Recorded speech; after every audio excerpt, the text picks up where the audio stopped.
It didn't even faze them. They thought it was just another body hitting the floor. They thought it was just somebody else committed suicide. Whoops. And both she and her mother may have been murdered by the other spirit who is haunting this location, a man by the name of Walter. The Servant Girl Annihilator killings were horrific. They are likened today to Jack the Ripper. I'm Carter with Ghost City Tours. Here we are, right in the heart of Austin, the capital of the great Republic of Texas. Here with one of the great tour guides of Ghost City Tours, Miss Tiffany. She's going to show us around downtown Austin. Tiffany, first off, thanks so much for joining us today. Absolutely, my pleasure. I love talking about Austin, you guys. This is one of my favorite cities in the world. Yeah, you come from multiple generations of Austin. I do. We go way back. There is some evidence that we may go back almost 10,000 years, my family, in this Central Texas area. That's incredible. Yeah. This has not been here for 10,000 years, but it's been here a long time. No, it has not. This building, the tavern, was built in 1916. It was originally the Enfield grocery store, and it was built right around the time that Prohibition was taking hold. Okay, and this means that all of that alcohol that they meant to sell, that they wanted to sell, that they were going to make all of their money on, they couldn't sell that anymore.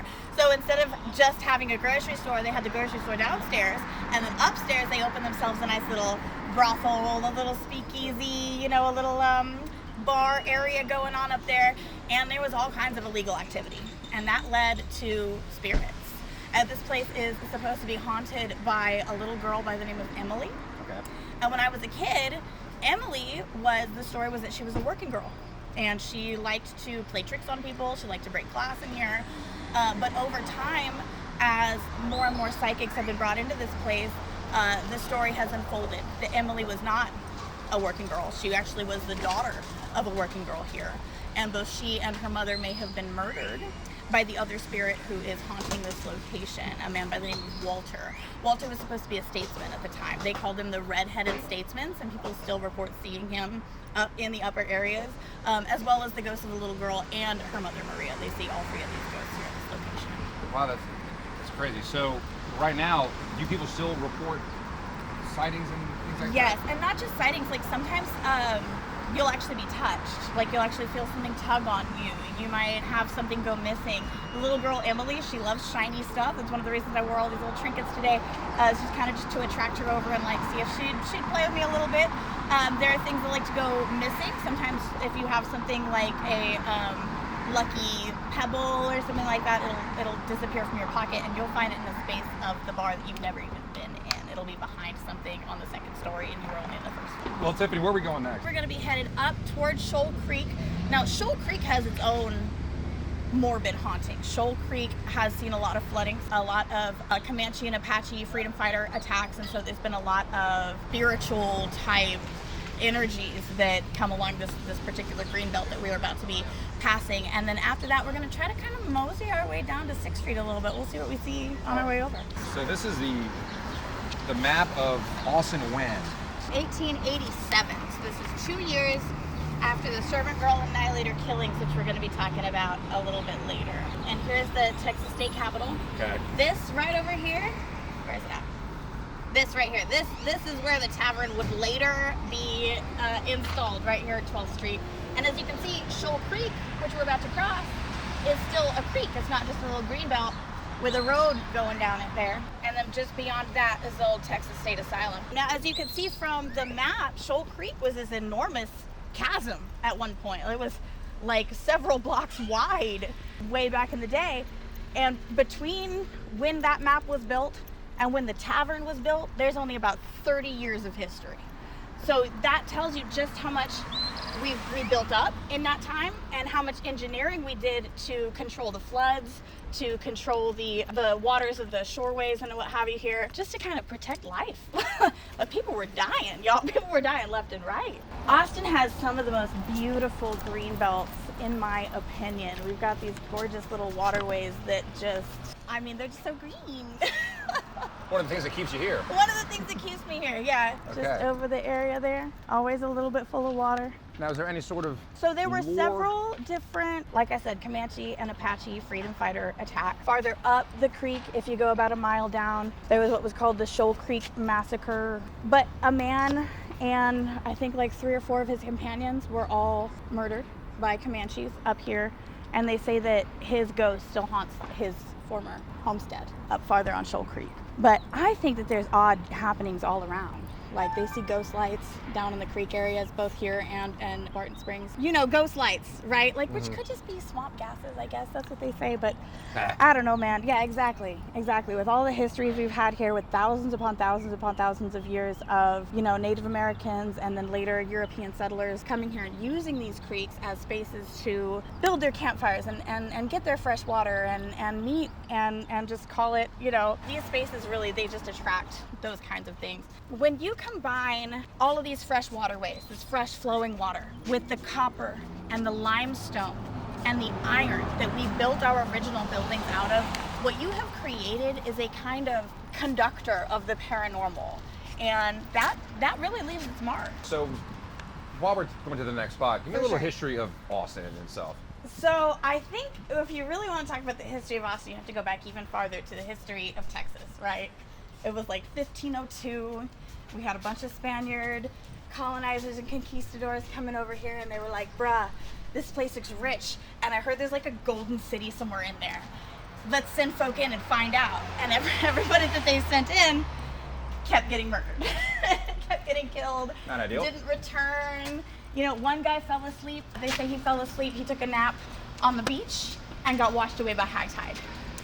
With a reputation like that, for a long time, it just wasn't settled. And then Spain, you know, they had their stake in the colonies, and they were like, all of the stuff that we've explored up until this point, well, that's ours. And then Mexico was like, well, we're not part of Spain anymore, so it all became Mexico. And then from there, the Texans, well, I guess first, before it was even Texans, it was like Moses Austin wrote to the Mexican government, and he was like, hey, I got a bunch of people here. They want religious freedom. They want to be out from under the thumb of the new United States. Like, hey, can we come hang out with you guys?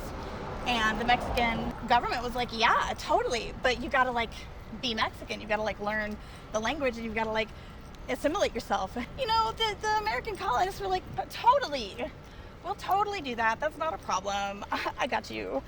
And so they settled here, and they started trying to own slaves. And the Mexican government was like, you can't do that. No bueno. Right. And we were like, try us. And so that kind of started a whole revolution. And we ended up becoming a nation in 1836.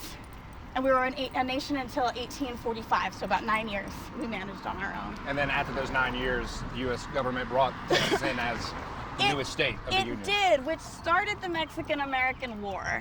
You know, it's so funny to me that the United States was like, yeah, we'll take you. Bring it. and then we brought it. Like, everybody brought it. Like, we just, like, okay. There we go. And I feel like that attitude is still going through strong today. Oh, in absolutely. the culture of Texas. I think you see it most often nowadays, like in our sports, like we go really hard. Oh, yeah. High school football, college football, like we are so ready to go head to head with anybody. Those Texas high school football stadiums are something else. I am telling you. When I was growing up in New Braunfels, ours had red AstroTurf. Wow. Moonlight Towers, erected in 1895. These? Yes. For what? To illuminate the night and eliminate crime. That's why Austin's a utopia. It ain't, we know it ain't. But these were only recently re-erected. They had been taken out. You can see where the old foundation is right here. They'd all been taken out to be refurbished, and they only recently got put back in. 1895 was 10 years after the Servant Girl Annihilator killings. And it's said that they were erected specifically because, as a result of those murders in 1885. I'm not sure I buy that. I feel like 10 years is a really long time to wait, but some of the plaques will actually mention the Servant Girl Annihilator killer. The Servant Girl Annihilator killings were horrific. They are likened today to Jack the Ripper, who is also an unsolved murder case. So how did they produce light? So we had a dam that was hydroelectric, and it powered a whole bunch of Austin's infrastructure. It powered the Moonlight Towers, it powered our electric rail cars, it helped power our street lights. We had electric street lights down 6th Street and everything. And this dam was like imperative to all of that. Unfortunately, where the dam stood, the water was extremely powerful, which was necessary. That was absolutely necessary. You needed the powerful water to power the hydroelectric dam to power the electricity. That makes sense. But remember, I said Austin's a little bit flood prone. So that powerful water sometimes got a lot more powerful. Oh. And there were several times that the dam broke. At one point, I believe it was 1919, it was just like a little like crack, like a little piece fell out, essentially. And it kind of spooked our engineers. We were like, gosh, maybe we shouldn't build there. But, you know, Austin government was like, that's our dam. What do you mean we can't build there? Like, we need our dam back. It's powering stuff. Like, yeah. We need that. And so we ignored all of the experts' advice and we just rebuilt it. And a few years later, there's another bout of flooding. And it rains and it rains and it rains. And Austinites start hearing, by word of mouth, what a beautiful sight it is to watch the water rushing over the dam. They say 500 people gathered underneath it when a crack rang out and the dam broke. And dozens lost their lives overnight. An entire family was found floating face down some of the very streets on which we walk on some of our tours. Austin has been inundated with floods. Now after that, I'm not really sure how they powered them. I think at that point, by 1920 something, we probably had other means of electricity because we did not build the dam back after that. There are other dams. They're at another dam now. It's not hydroelectric, and y'all might have noticed we no longer have electric rail cars either, which is unfortunate. They were called the Armadillo. I really like that. I would have loved to ride one. We call them streetcars in New Orleans. Yeah, see, so cool. This area is called Infield Park, Okay. I believe, and just behind the tavern on that side, all of that residential area, that's called Judges Hill. And that's supposed to be where all the like politicians and lawyers and all those, like, you know, the higher upper echelons of Austin society, they would have lived back there. The movers and shakers. The movers and shakers, indeed.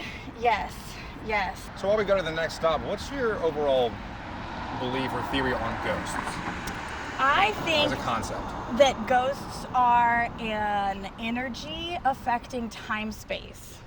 So if time is existing on top of each other, then our electric energy that is powering our brain is going to have an effect on the time-space around us. And the time-space around us echoes through both future and past. And when you are in a state, like say in death, where you are no longer tethered to a physical body, that time-space becomes much more malleable. Okay. That's what I think is happening. What about you? What do you think? Oh, I believe there's, as Paul has said before, there's a lot of things that are out there that we can't explain. Tim Nealon, of course, who owns Ghost City Tours, he talked on a recent podcast of ours about his theory of consciousness. Yes. And that when someone passes, that energy needs to go somewhere. Yep. And so that consciousness is just kind of floating around at all times. I'm kind of butchering his ultimate theory. I'm trying to make it quick here, but yeah. that's kind of the theory that he's kind of working on.